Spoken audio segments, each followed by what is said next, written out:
Welcome to this session on early career social scientists, the case for working in startups. Thank you so much again for joining us. A bit of an introduction and some scene setting from me to kick things off.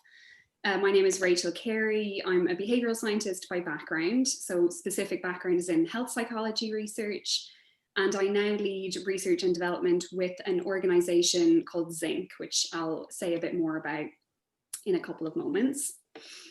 Today's event forms part of the Aspect annual event series, which has been running across September and October. This is actually one of the last events. For those of you not familiar with Aspect, it is a Research England funded initiative that looks to support institutions who are interested in commercial and business opportunities for social science research and social science researchers. So looking to raise the profile of social science, accelerate its impact, and also looking to build social science-led collaborations and partnerships between academia and industry, for example. So Zinc is a member of the Aspect network. Zinc is also formally linked to a number of universities. One of our most important backers is the London School of Economics. We have an in-house interdisciplinary team of researchers whose work is supported by grants from UKRI and the Wellcome Trust. And as an organisation, we're really interested in social science-led innovation. One of our central aims is to support particularly early career researchers to maximise the sustainability and scalability of their work.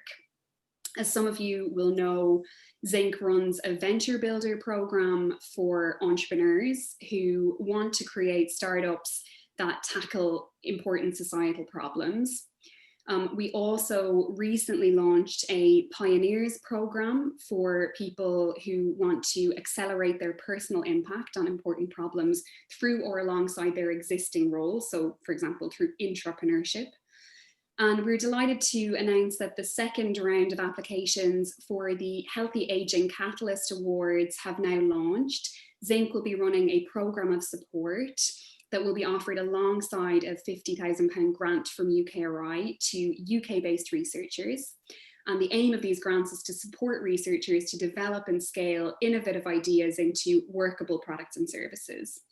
So this is tied to one of Zinc's 4 missions, which is to improve the quality of later life.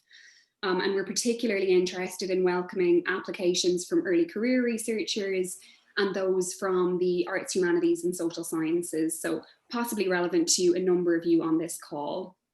If you'd like to find out more about that, there's information on the Zinc website, including registration details for an information session on November the 2nd. Someone I think is going to post links to that in the chat now.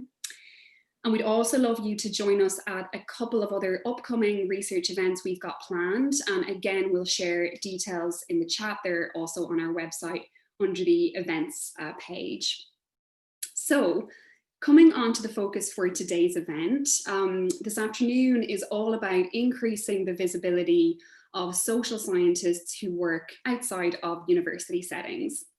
Startups in particular can be interesting environments for social science researchers, but I don't think it's always super clear exactly what roles for social scientists in applied contexts look like, where to find them, what the transferable skills are, etc. So today we're going to shine a spotlight on some examples of people who are applying different social science skills in different ways in different startups. Our panel have backgrounds in psychology, human geography, economics and anthropology, and they're working in startups at different stages. So I'm hoping that today will give you a good sense of the variety of roles and opportunities that are out there, as well as some of the challenges. And I hope that no matter what stage you're at or what your disciplinary background is, that the session today will leave you with some food for thought on the relevance and value of social science methods, knowledge and skills. So a couple of practical notes. I'm going to start with some questions to the panel. You can add questions throughout through the Q&A function. If you'd like to ask a question to the panel, please use the Q&A function to do that rather than the chat. But do use the chat to introduce yourselves to each other, to add comments or reflections or links, etc. So I'll be picking up on questions throughout, and I'll be focusing in on those in the second half of the session. So I'm now delighted to introduce our panel of speakers. I'm going to let them introduce themselves properly in a moment, but just to say briefly, we have John Blythe, who's Head of Behavioural Science at CybSafe, Anja Mertz, who's Lead User Researcher at Babylon Health, Anna Huschlak, who's co-founder of Furly, Andre Richter, who is Senior Data Scientist at Just Eat. So welcome everyone, thank you so much for joining us, a pleasure to have you here. I'd like to start, if I could, by asking each of you to take a couple of minutes and introduce yourselves, say maybe what your background is, and then describe your current role. So try and give people a sense of what your organization does, but then also what your day-to-day job involves. Hopefully that sounds like a good way to start. So John, could I start with you, please, if that's all right? Certainly, and good afternoon, everyone. And thank you very much, Rachel, actually, for inviting me along to chat today. So I'm John Blythe. I'm a psychologist by background, and I focus on the human aspect of cybersecurity. So a lot of you might be aware that around 80% of data breaches that happen in organizations are due to human error and human behavior, whether that's an employee using a weak password, it might be them leaving a USB stick on a train with sensitive information on, or it might be them falling for those pesky phishing emails. And hackers and cybercriminals routinely target people in organizations because it's much easier for them to manipulate people into giving away sensitive information like their passwords than it is to actually break into it. So I focus specifically on the psychology of why people fall victim to cybercrime and apply behavior change principles to help protect them and their organizations from risk. So my current role is at a SaaS company, a software as a service company startup called CybSafe, and we are a behavior change platform that helps organizations reduce that risk that arises from their staff's behavior. So my role at CybSafe is I lead the research analysis team, where we apply behavioral science and psychology to the design and evaluation of that platform. Because we aim to reduce the risk that arises from people's behavior, my team focuses specifically on how we design features to change people's behavior, but also how we provide organizations with the right kinds of metrics and insights so they make the right decisions. So as I mentioned earlier, my background is psychology. So about 5 years ago, I finished my PhD, which was on the psychology of cybersecurity. I then spent a few years working in different universities doing postdoc research on this topic as well, but mainly focusing on smart home technology. And then I then did a stint in UK government as well, advising on behavior change strategy. And then from that kind of background, I then 2 years ago joined CybSafe. But yeah, thank you very much for listening. I hope to, yeah, who's next? Thanks, John. Anna, could we go to, we have Anna and Anja, so I'm going to try and be very clear in pronunciation so we don't get confused. Anna, could we come to you next, please, all the way from Canada? Yeah, absolutely. And also, hi everyone, very excited to be here and to get to know you. So my background is a bit of a mixed one. I'm co-founder and chief product officer at Furly. Furly is all around helping women and folks with vulvas have better sex. So going to be talking about sex at some point on this, which always makes for an interesting panel. And then in terms of, yeah, I suppose the summary of my journey to there. So my background is a combination of environmental sciences and human geography. I spent a lot of time jumping back and forth between academia and advocacy, and then finished my PhD at Oxford more than a few years ago, 2 years ago now. And then went from that into Zinc because I had no idea what to do with my life, but I knew that I wanted to have a social impact. So it seemed like a good opportunity to actually try a different environment to do that in. And then I also had my own kind of frustrations, I would say, with academia and advocacy around autonomy, around ability to scale that impact, around pace, etc. So took the leap into building a business. And then there on the Zinc program, met my co-founder, Billy. And both of us had to navigate issues around sexual violence and sexual assault. So that was a mission that sat quite close to us, which led us to producing Fairly, which is an app for, to help folks have healthier, pleasurable, more confident sex. We do that through using mindfulness-based cognitive therapy and guided audio. Our mission is to become the world's first evidence-based digital therapeutic. We're not there, but we're on track. So in terms of my role around that, it's very much looking at how we can integrate science and research into a commercial product, into a product that has a social impact. It's also thinking about how we measure efficacy, how we actually measure that impact, how we have a duty of care and responsibility to the communities we serve. And it's also at looking how we actually take research and make it humane, and how we look at human-centered design to actually build a product with our communities, as opposed to a product for our communities. Yeah, so that's me. I'll pass it back over to you, Rachel. Thanks so much, Anna. Great introduction. Anja, could I come to you next, please? Sure. I'm just going to say my name is actually Anja, but that's fine. Different spelling. That's okay. No worries. No worries. So yeah, I'm a cultural anthropologist, and I'm slightly of a different background, or have a different story than what John and Anna were just talking about, because for me, I stumbled into cultural anthropology more by accident, because I didn't want to become a dentist, long story for another time. And I really enjoyed that my university back in Germany had one part of the program was very hands-on, and that was visual anthropology.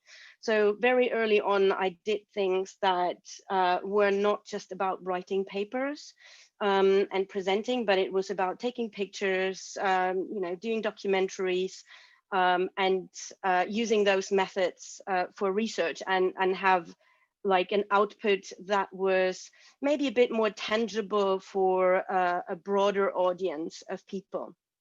And I mean, at that time, I had the chance to work on oral history projects for museums and stuff, but unfortunately, those kind of things never pay the bills. And I was at a point where Anna was at, like, what am I going to do with my life?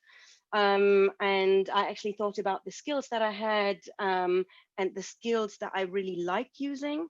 And that was, looking at a lot of information, extracting insights and package them into something that was interesting and useful to different sorts of people. So at that time, I ended up in UX and information architecture, because at the time when I finished uni, like, user research was not a big thing where I lived, and not many people wanted a user researcher. But I always did user research because I'm curious about people. I love talking to people, for long stretches of time, versus like writing papers. And so I always like sneak that in. And when the market was ready for just being a pure user researcher, I moved back into my passion. And I've worked in different organizations, as a contractor, as a permanent person, in agencies, in 2 startups, and my latest startup now is working for Babylon Health. And we have the very ambitious goal to put accessible and affordable healthcare into the hands of everyone. We've started with the UK and Rwanda and the US, and we're having our fingers in different markets and trying to do that. And my day-to-day life can be anything from doing usability testing to starting a discovery about, maybe how our product would fare in a different market. Yeah, so, and I hope you guys have lots of questions. Awesome. Thank you. Andre, over to you. You're going to need to unmute. Sorry, that's one of my superpowers. I'm always very good at talking while muted. Anyway, thanks a lot for the invite, and thanks for joining the panel here, the session. I'm Andre. I'm born and raised in Germany, where I studied economics initially, before I embarked on a PhD journey to Stockholm, where I studied social mobility, and in particular the role of maternal health during social mobility. So the idea there was social mobility, right? That this is about poor people staying poor themselves later on. So the children of poor people staying poor as well. And we know that health was very important, in particular maternal health during pregnancy, and poor people are less healthy.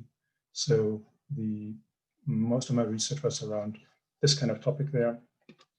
And I really loved research, but I didn't quite fit into academia, I think. And that's when I started looking around what else I could do.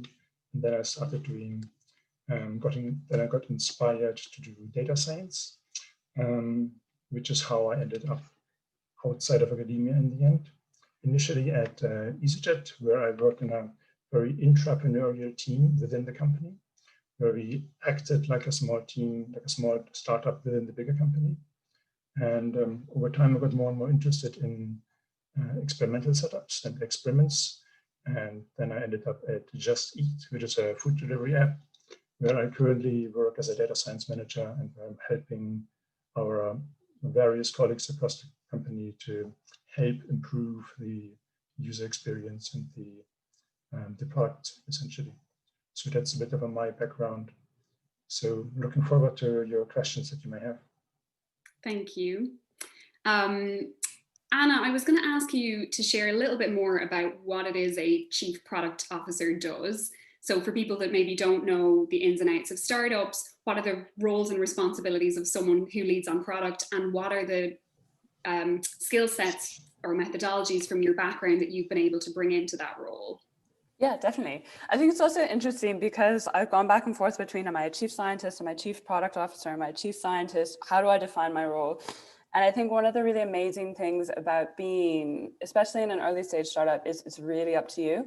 So I think what was cool about that is it was a matter of saying, like, what am I good at? What am I not so good at? What could I be good at? What do I want to become? What do I have no idea about? And how do I essentially package that into a role that it suits me and that serves me, as well as obviously serves the company and helps the business and helps my co-founder and the rest of the team.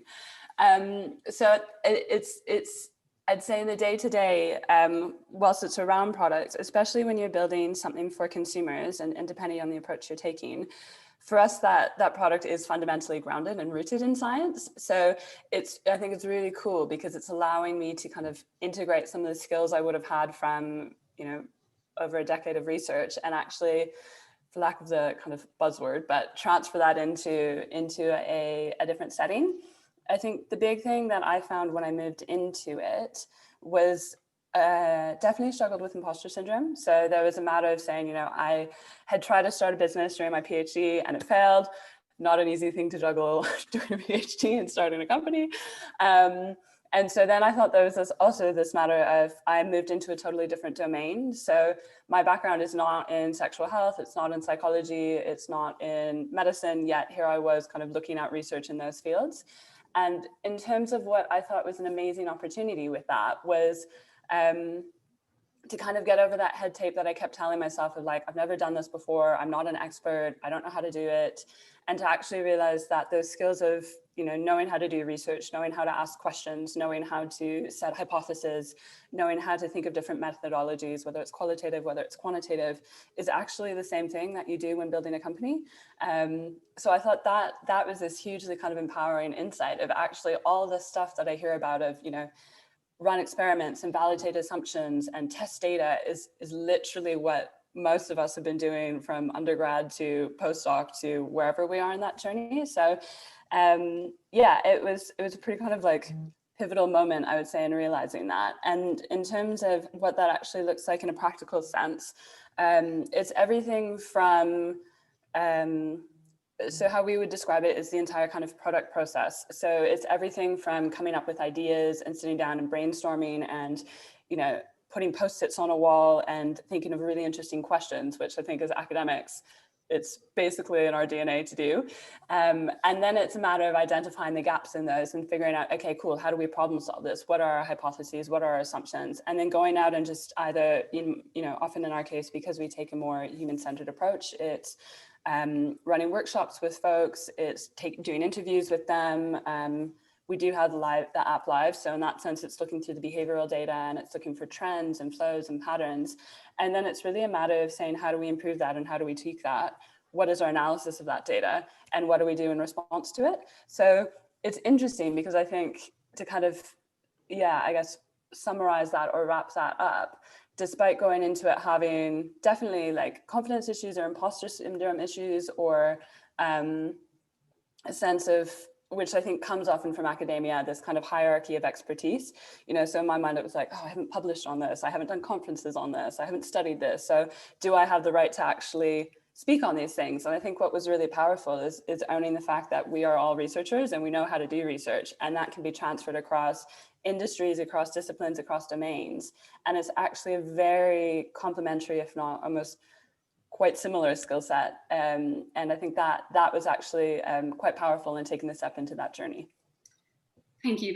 I think that's super interesting, and it picks up on a point that I've reflected on quite a few times too, which is that the move into particularly startups, I think, as a researcher, as a scientist, requires in almost all cases becoming a bit more of a generalist, and maybe moving out of the very niche area where you've been specializing, which is what you're kind of incentivized to do, particularly in academia. John, I wonder if you could speak a little bit to that part of the journey, going from kind of developing a very specific bit of expertise in your PhD and postdoc, and then having to some extent to draw on that in terms of your the topic area, but probably broaden out a little bit in terms of the ways in which you were applying your skills. Yeah, certainly. So I've been at my company about 2 years now, and this was my first experience of working in a startup, but in an organization that is, selling a product. I've worked in government and I've worked in academia, but I think they're very different cultures. And one of the key challenges for me from that transition was you went from an environment like academia where you kind of have a little bit of groupthink, like you all approach problems the same, you have the same methodologies, you speak the same language, like it's all very lovely-dovely. And then you go into an environment where not everyone has the same value chain that you have. They don't necessarily value science the same, the rigor that we go through, how systematically we address questions. And it's really interesting because you're thrown in this environment where suddenly it's competitive, but you also, it brings in new challenges from the sense that you're driven by a need to create a product that's actually going to sell, that's actually going to address the problem correctly. And that's really where the social science skills really come into it. So one of the key things that I think we can bring as social scientists, and Anna touched on this as well, was that ability to question assumptions as well. So I sit in a product team it's a great product team with people from different backgrounds. And one of the things that we can do is really challenge assumptions about what is the problem we're looking to address of our product. Do we understand it well? Are we understanding our user needs correctly? Do we understand the target audience correctly? Is the solution and features that we're designing actually tackling that problem, or are they just adding noise to the issue? And are we actually serving our users correctly? So I think that's one of the key things. I think, touching back on one of the things I mentioned earlier, which was that transition to an environment where not everyone's speaking the same language as you, is the need to appreciate how people value science quite differently to what we do as social scientists. So the way that people within business do research is, yes, they might go on to Google and they might use very different sources, and there's nothing wrong with that. Our role as social scientists is to bring in that rigor and really sell it well in a way that's not, confrontational, but it's actually, this is what the research evidence is showing. We can use all these evidence-based frameworks to address these problems, and it's going to lead to a more effective product in the end. So part of it is challenging those mental models of what science and research is within business. I think was one of the key things that I think I came across moving from academia to business. John, Yeah, can I just jump in on? Sorry, Rachel. No, go ahead, Anna. Go ahead. I was going to say just one thing on that I also think is really interesting, and I think it sounds like you experienced as well, is for me there was almost a challenge back in a good way of things move very differently in terms of pace and in terms of speed.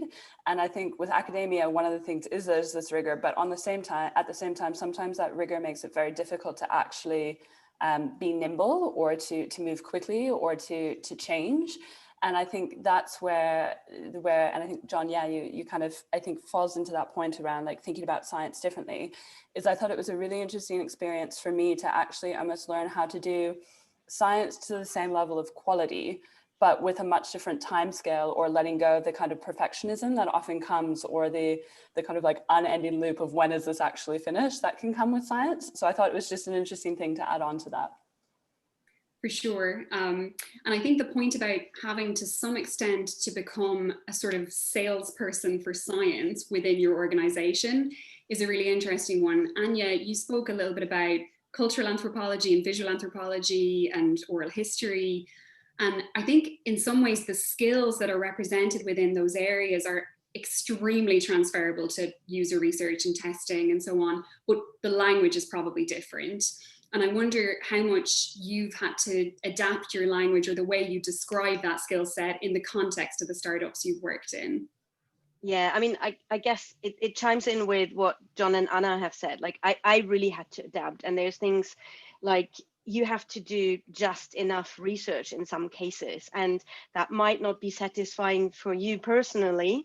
And you might be like, oh, but can I do something on the side still? So you always have this in your mind, but sometimes it just doesn't work out, and it also comes back to like commercial realities. So I cannot spend like half a year on finding out how people with type 2 diabetes live and what their needs are. I have to do like a quick diary study over 2 weeks with, I don't know, 10 people and just see what I can get from that. But at least that de-risks the product or the service that you're working on, because, you know, you still have people who think, oh yeah, I know about, you know, our users, and I know what to build for our users. And I think trying to find proof that maybe just because you think you know your users doesn't really mean you know your users helps helps the matter and helps de-risk a product. But yeah, definitely language is a thing also, especially in startups. Long reports, no, it's not working. Who's going to read it? I mean, it's if you want to write a report, it's for you because you love to do it. But most of the time people just want, you know, oh, can you just do a workshop with us and tell us, or can you just put some insights into Slack? So I think, yeah, you have to cut corners, and you have to be happy with that. And I think one other thing that I find really interesting is you have to live with chaos, and you have to live with uncertainty. If you can't do that, you know, you might not be right in a startup because everything's a bit chaotic. You know, your startup might pivot at any moment for whatever reason that you might not even be aware of. And that's all things that, yeah, you just need to deal with, that you probably didn't have to do in academia so much. Definitely. And I think the point about having kind of understanding the organizational context well enough to know how to make the argument, and also having kind of case studies in previous projects to demonstrate why having a user-centered approach, for example, is necessary and valuable, not just in terms of having impact and solving problems, but also in terms of the commercial sustainability of the business. Andre, I wonder if you could speak a little bit more about the research and data science at Just Eat, and maybe give an example of a project you've worked on or an issue you faced in the context of applying your skills, your economics background. Yeah, I mean, essentially it's all about insights and deriving insights from the data that we collect, and simply testing the ideas, right? So for instance, if a product manager wants to change a part of the product, which means the website or the app, and then he sees something strange happening in the data and he doesn't quite understand, then you would look at the data yourself and really dig out what might be happening with the customer and the user that is currently acting here on the part of the website. So that's where data skills and the social science skills really come into play. And that's a big topic for us. Just to add one thing to what Anya was mentioning, that you have to be a bit comfortable with chaos and shorter timelines. You also have to be comfortable with being on the steep part of the learning curve, if that makes sense. I feel like in academia, you academic research happens at the less steep parts of the learning curve. So you read a lot about the topic, you know the topic really, really well.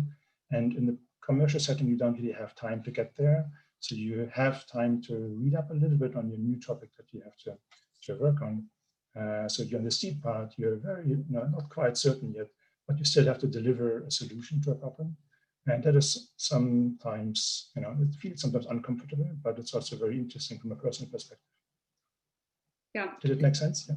Yeah, I think it's really interesting. And it also touches on, I guess, some of the misperceptions that people might have about the roles that social scientists can play in different settings, different business settings, different startups. And I think everyone in the audience has seen a kind of representation of the diversity of opportunities and roles there are through the panel we have today.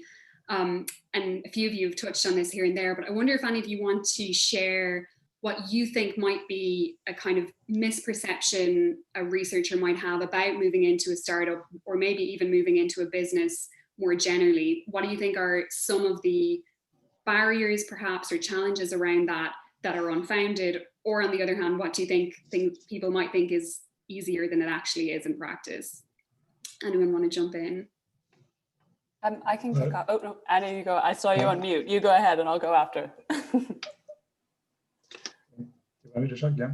So I think one thing that I noticed when I talked to my friends who are in academia who are thinking of making the jump is that they're very focused on the what, the content of what they're actually doing, instead of the how, like how they're approaching problems or how they're approaching research. This scientific reasoning or the scientific method is extremely valuable in startups and in companies in general, which is what Anna was describing earlier as well. How you approach problems, how you try to figure out stuff. And this is really much more important than what you actually studied. So when you look at a very particular topic and you think, hey, this is not useful for any company, it probably isn't, but the way you approach that problem is really sell that part, if that makes sense. There's two things that come to mind, and I think one of those goes really nicely off of what Andrew just said. So to me, there's an aspect of, it almost feels like they've been forced into silos that don't actually exist, not dissimilar to say natural sciences versus social sciences versus humanities. And I think the more that we can recognize and take a more interdisciplinary approach, but also recognize again, none of this is fixed. So we have the ability, if by default and by nature, we're people who ask questions and we're curious and we have the ability to learn, and probably better than a lot of other folks, which is why we're in the roles we're in, academia, startups, etc. And so I think to almost challenge any kind of, tapes we play ourselves or any barriers we set up before even starting to say, like, I can't do this because I haven't studied X, I don't have an MBA, I'm not good at quantitative, I'm not good at qualitative, like I haven't done a PhD, I haven't done a master's, or I've done all of this and actually I don't have enough business experience, and all of these kind of basically these stories we tell ourselves around why we can't do it. I think it's challenging those to actually say, I've done some pretty cool stuff and I can learn.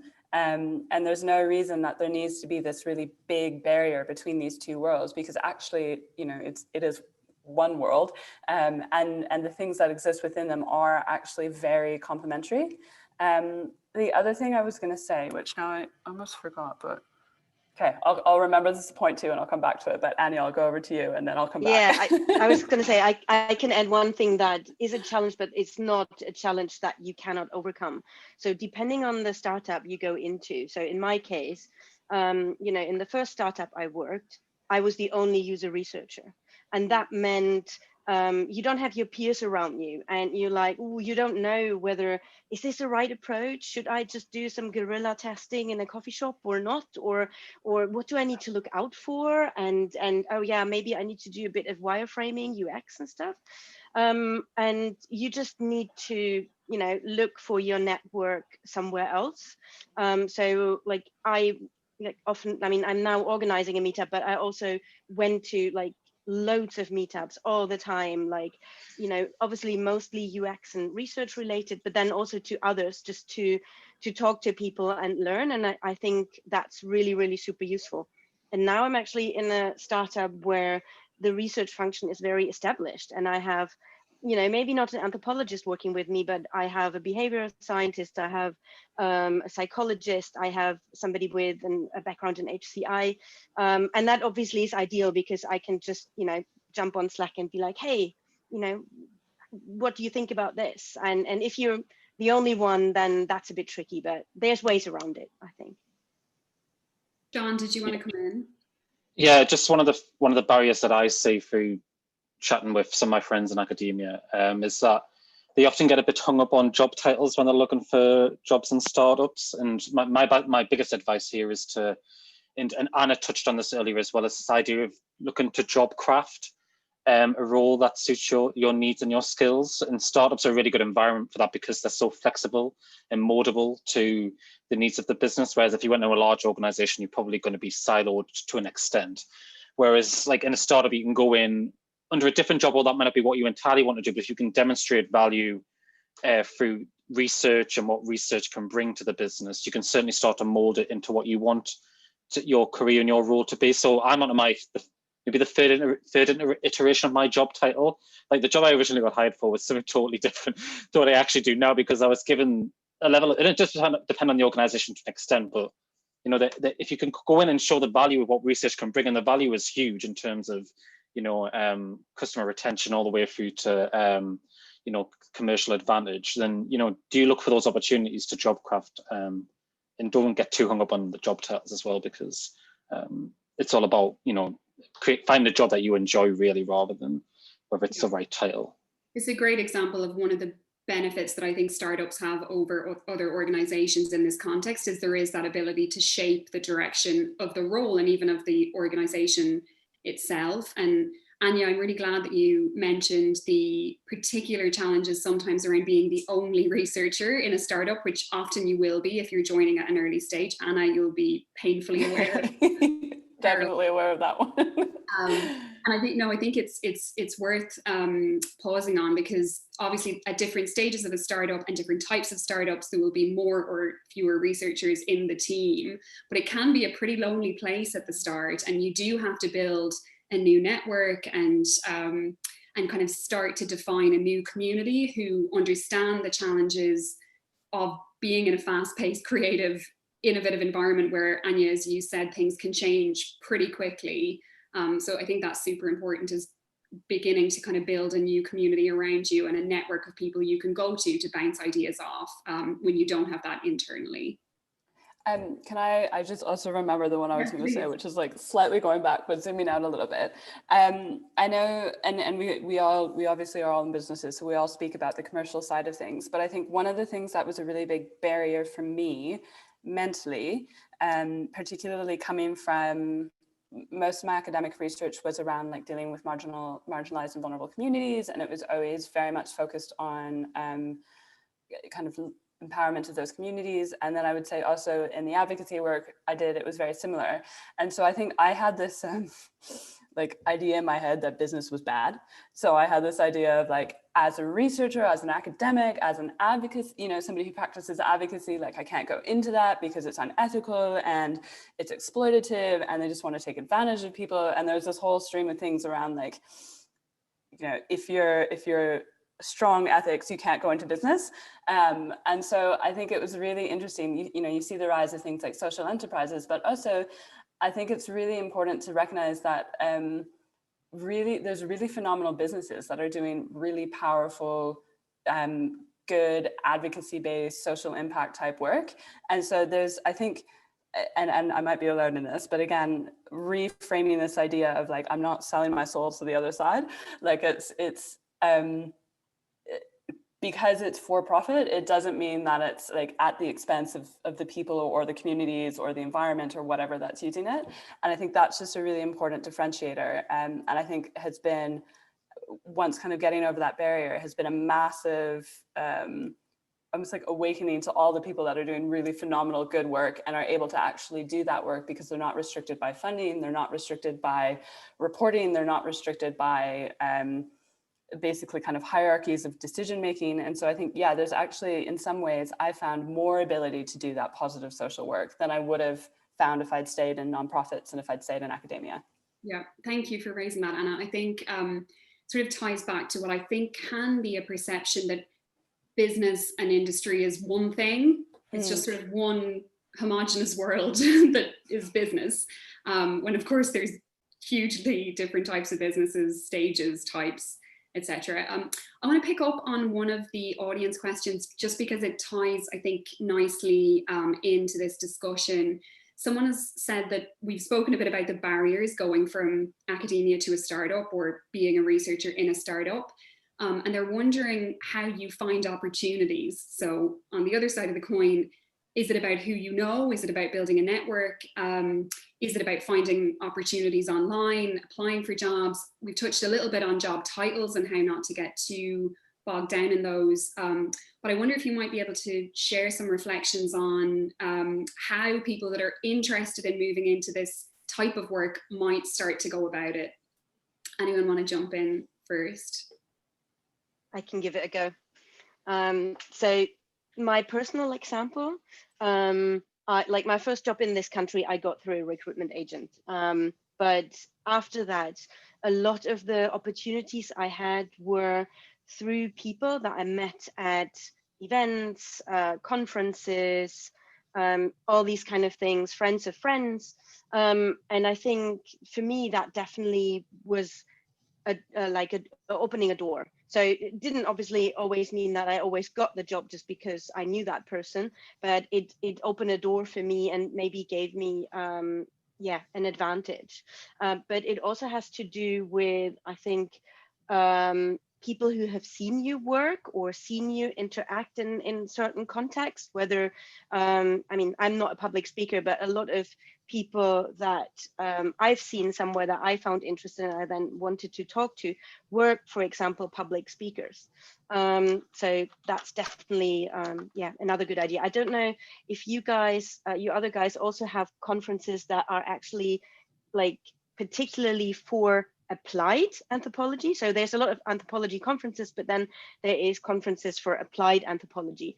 And I found those really useful because you have this plethora of different people who work in different places and you talk about how did you get your job and how did you get that? And that really, really helps, I think.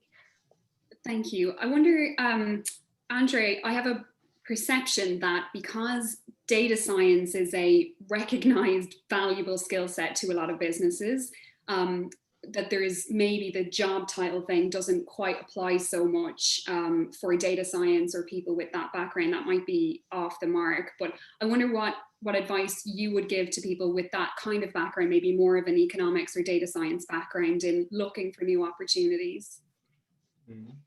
Yes, I think, you're right that as a data scientist, you're a bit more in demand and recruiters are often reaching out to you, which makes it a little bit easier. I would still think if you have a company in mind or a particular job in mind that you would really like to have, it is really a good idea to just reach out to the people who work in these companies, just to ask a few questions about these roles that you may see online or about the company itself, and just to get your name known inside the company and have a quick chat, informal, and then things start to happen much more easily, typically. So that would be my go-to advice for people who want to find a job or get a job in a certain company. Do not apply with click on a button on LinkedIn. Don't do that. Just talk to people first, and then ask them potentially to refer you inside the company. John, did you want to jump in? Yeah, it was just to extend on some of the points, really. One of them was around LinkedIn, but it wasn't the applying for jobs on LinkedIn, but using LinkedIn to build like your social capital. So there is certain organizations that you want to work for. Just, add all the people with a job title that you have and ask if you can speak to them, ask them advice. Most people are friendly enough that they will give advice and, give recommended pathways into get into that organization. The other suggestion I was going to make was around secondments. So I did a secondment. It was in the UK government. It wasn't in a startup, but it really helped me build my skill set outside of academia. So I was working in a government department that was the advising industry on a certain type of regulation or type of government measure. So it was an opportunity for me to learn more about a certain market and how, the different types of skill sets you can bring in a government setting as well. It appeared to me that civil service wasn't the career route for me, so it was useful in that sense, but actually just doing the secondment was a really, really good opportunity just to get me foot out of academia. Makes sense. Anna, anything to add on career advice for people that might be looking to move into a startup? Yeah, I'm gonna take a slightly different different tact. Been out of academia for too long, can't even remember the words. And actually take it a phase before that.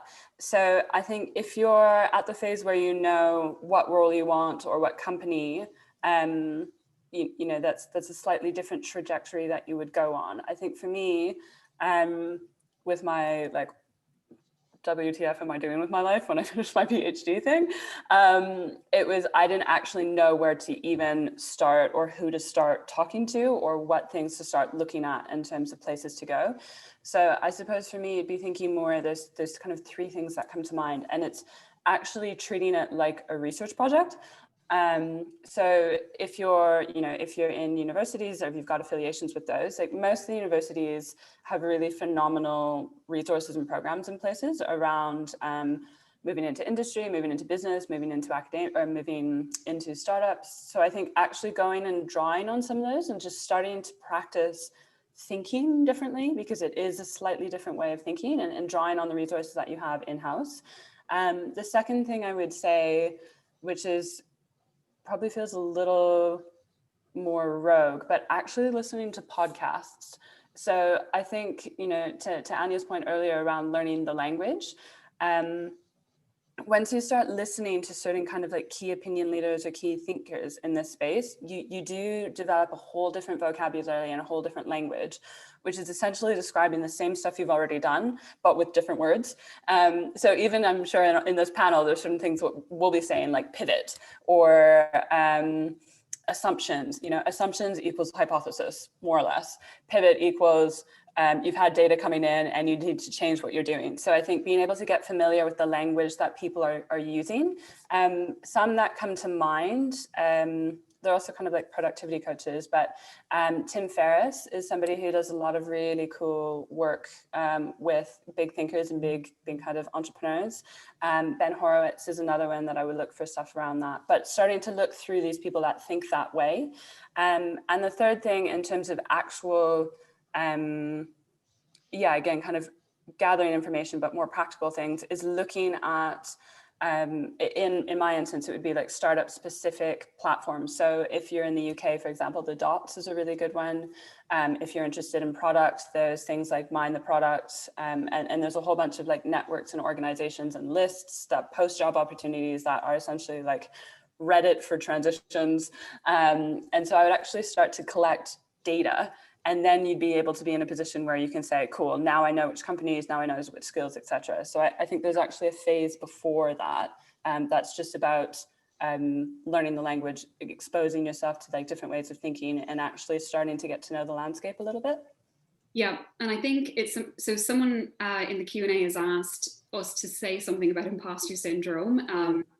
And I think actually what you've just articulated, Anna, is a perfect response to that, which is, in my experience, is so much more about language and confidence, or at least as much as it is about skills. And someone said earlier, you might think you need an MBA or that you need to have, all this experience. And in most cases, it is a steep learning curve, but the best way to do it is to do it. And I think the language barrier is greater sometimes than the skills gap or the perceived skills gap. So I think that is really important to bear in mind, is the imposter syndrome, affects everyone, all of us. I think that's particularly the case when people have an academic background.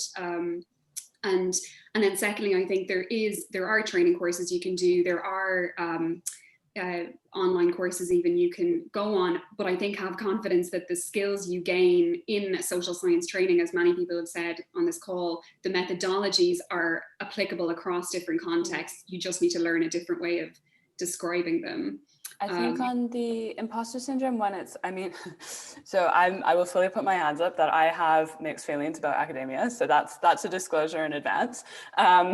So I have a bias on this one, but my experiences where I have, where my kind of more negative side of it comes in, is I think traditionally, and this is just starting to change, and there's some really kind of innovative research groups, really innovative supervisors, labs, etc. But I think there's also still in some institutions a very hierarchical and a very rigid structure of you need to kind of climb this totem pole. So you're undergrad, and then you're a master's, and then you're a PhD, and then you're a postdoc, and it's very step by step. And I think success in those environments is also very predetermined, in that, you know, for example, if you're a graduate researcher, you're writing X amount of papers in X quality of journals and attending X number of conferences and getting X number of grants. And if you're not hitting those things, you're considered not, you might consider yourself a lesser researcher. So for example, like for me, like I didn't get funding, I self-funded my entire PhD. I got rejected from almost every grad school I applied to. Somehow I got into Oxford, God knows how that happened. I didn't really publish most of my PhD. I published a few papers, none of them were in particularly impressive journals. Attended conferences, was never, you know, like a keynote or anything in that. And so my entire academic experience, based on what the description of like successful is as academia, I felt that I was a failure as an academic. And then I carried that with me into leaving academia. And I think what's been really powerful is actually owning that narrative and saying like, I'm actually really good as an academic, but it was redefining what success looked like on my own terms and shedding the kind of the narrative that I think comes traditionally with academia, and saying like, I don't necessarily want to follow those rules because they don't apply to me, and I can define what good looks like on my own terms. So I think with the imposter syndrome, that's a really important piece, just to recognize that your standards are yours and your expectations are yours, and those don't need to be imposed on you by a system kind of external to you. Yeah. Thank you for that. Drop mic. So someone's asked a question, and I think this might be, see how we go, but it might be our last question. And I'm going to just slightly paraphrase it and simplify it, and because I think it's touching on quite a few points that have been raised. It's about finding the right balance between the kind of rigor of research that you might have had in your training with the practical necessity for timeliness and speed and agility that comes in startups. And the person who's asked the question is wondering about kind of your reputation as a researcher and your ethics as a researcher, and how you kind of square the circle, and how you find the right balance. And I think, Anya, it might have been you who used the kind of just enough research term, which I think is such a great way to describe it. But I wonder if you want to kind of maybe respond to how you've approached that, just finding the right balance between kind of rigor on the one hand and pace and agility on the other. Yeah, I think there's different, like we're all different. We're different types of academia. So I just learned about Anna that, you know, you struggled a bit in like agreeing with the academic situation, right? And for me, it was actually much earlier. I was like, ooh, I'm not an academic. I can't do this. I'm hands-on. I need to do stuff and not like go much deeper into you know, into whatever. And so I think I very early on went for this more applied approach and never looked back. But at the same time, so I'm currently working with another researcher who has a much stronger academic background and who brings maybe more rigor into things, and, you know, reads paper about things which often I don't even have time for anymore.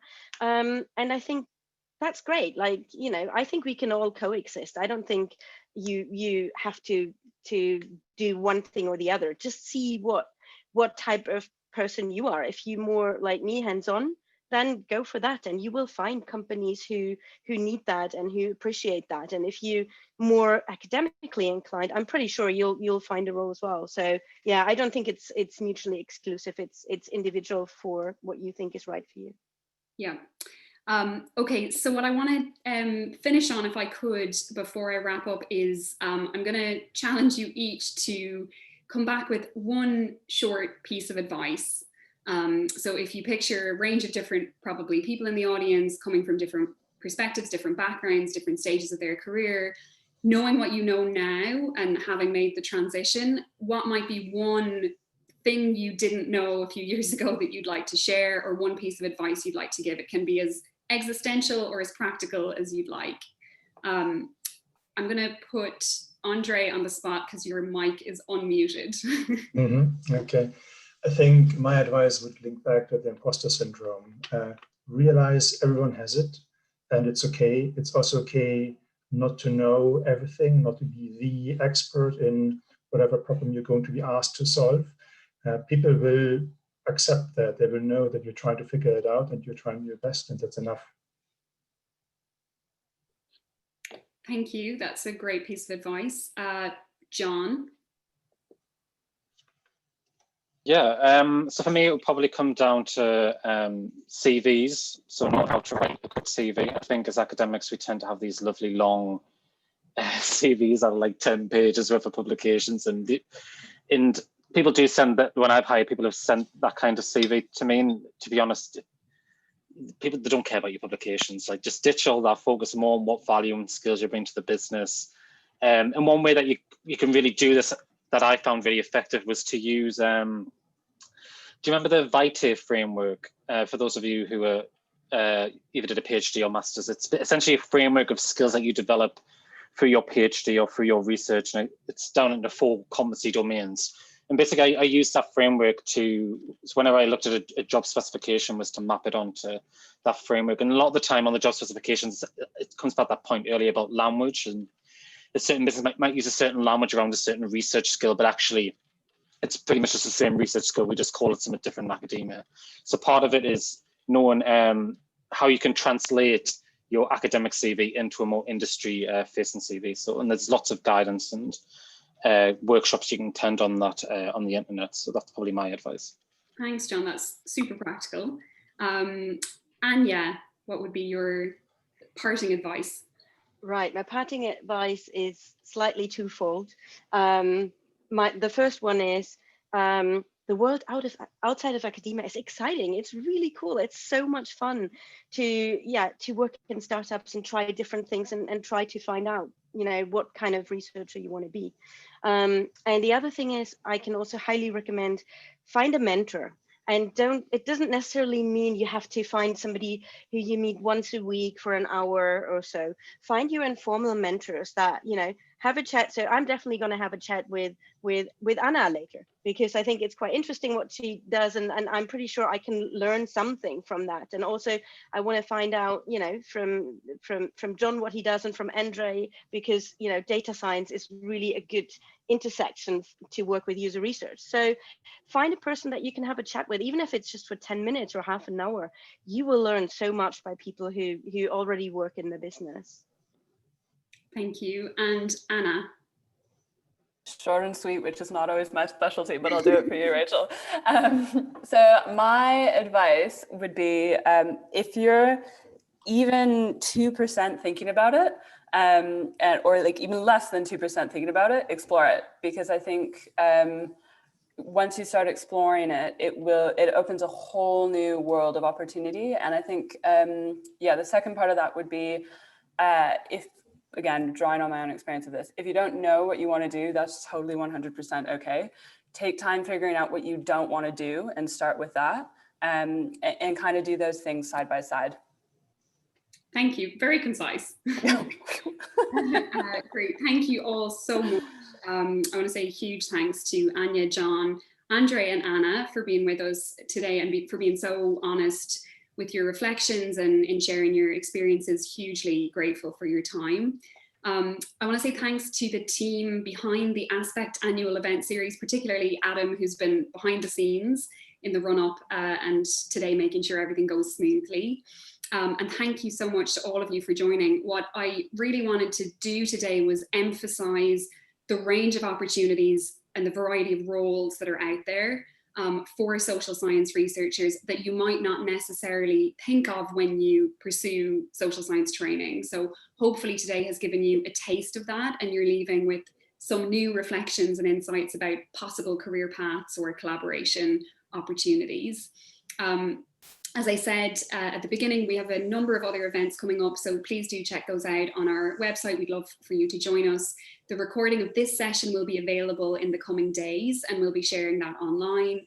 And we'll be sharing a feedback survey in just a moment on this session. We really value your feedback, and it'll take less than a minute to complete. So if you stay on the call, you'll be redirected to that. Thank you so much, everyone, again, for joining us. Thank you to our panelists, to the organizing team, and to all of you for joining. Really appreciate it. Thank you for having us, Rachel. Thanks for having us. Thank you. Thank you.